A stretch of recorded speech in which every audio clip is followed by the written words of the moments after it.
আন্তর্জাতিক ক্রিকেটে একেবারে নবাগত দেশ নেপালের সঙ্গে পরপর দুটো টি-20 ম্যাচ হারার ফলে ওয়েস্ট ইন্ডিজকে নিয়ে কিন্তু প্রশ্ন তুলেছিলাম। তার কারণ এই ওয়েস্ট ইন্ডিজ একটা সময় বিশ্ব ক্রিকেটে রাজত্ব করেছে এবং সেখানে যারা Clive Lloyd, Michael Holding, Vivian Richards, Brian লারাদের মতো প্লেয়ার দেয়, তাদের ক্রিকেটে এতটা অবনতি সত্যিই মেনে নিতে পারেনি।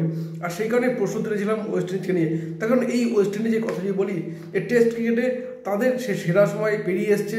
তখন এই সময় এই মুহূর্তে টেস্ট ক্রিকেটকে ওয়েস্ট ইন্ডিজে কেউ খুব একটা ধর্তব্যের মধ্যেই ধরে না।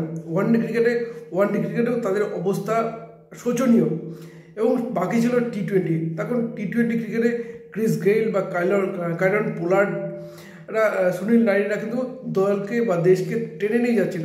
কিন্তু তাদের অবসরের পর ওয়েস্ট ইন্ডিজের অবস্থা কি এতটাই খারাপ হবে? তখন যেহেতু নেপালের কাছে হেরেছে, একটানা পরপর দুটো টি-20 ম্যাচ অত্যন্ত বিশ্রীভাবে হেরেছিল। আর সেই কারণে কিন্তু ওয়েস্ট ইন্ডিজ ক্রিকেট নিয়ে কিন্তু প্রশ্ন তুলেছে।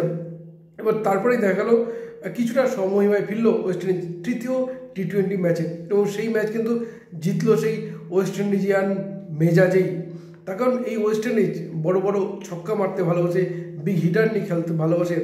আর সেইভাবেই কিন্তু দেখা গেলো ওয়েস্ট ইন্ডিজকে। এবং যেখানে তৃতীয় টি-20 ম্যাচে যেখানে কিন্তু নেপাল প্রথমে ব্যাট করতে নেমে 122 রানে অল আউট হয়ে যায় এবং এরপরে ওয়েস্ট ইন্ডিজ সামনে লক্ষ্যমাত্রা দাঁড়ায় 123। এবং নেপালের ব্যাটসম্যানদের মধ্যে যদি বলা হয় কুশল ভুটেল, তিনি কিন্তু সর্বোচ্চ 29 বলে 39 রান করেন। এছাড়া আর কোনো ব্যাটসম্যান তেমন কিন্তু রান পাননি, যার ফলে ওয়েস্ট ইন্ডিজের সামনে লক্ষ্যমাত্রা দাঁড়ায় 123।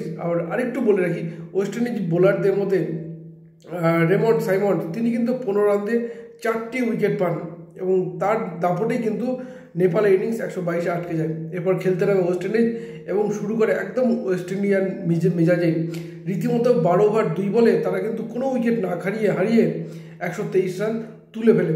এবং ওপেনার ব্যাটসম্যান আমির জাগ্গু, তিনি কিন্তু 45 বলে 74 রান করেন এবং ছক্কা মারেন সেই 6টি, যেটা নিয়ে সবচেয়ে বেশি আলোচনা হয়। এবং তারপর AWJ আগালি, তিনি কিন্তু রীতিমতো 29 বলে 41 রান করেন এবং তিনিও দুটো ছক্কা মারেন। অর্থাৎ ওয়েস্ট ইন্ডিজ ক্রিকেট কিন্তু সেই সমহিমায় পাওয়া গেল নেপালের বিরুদ্ধে তৃতীয় টি-20 ম্যাচে। কিন্তু এই ওয়েস্ট ইন্ডিজ কিন্তু আমরা এইভাবে দেখতেও অভ্যস্ত নই।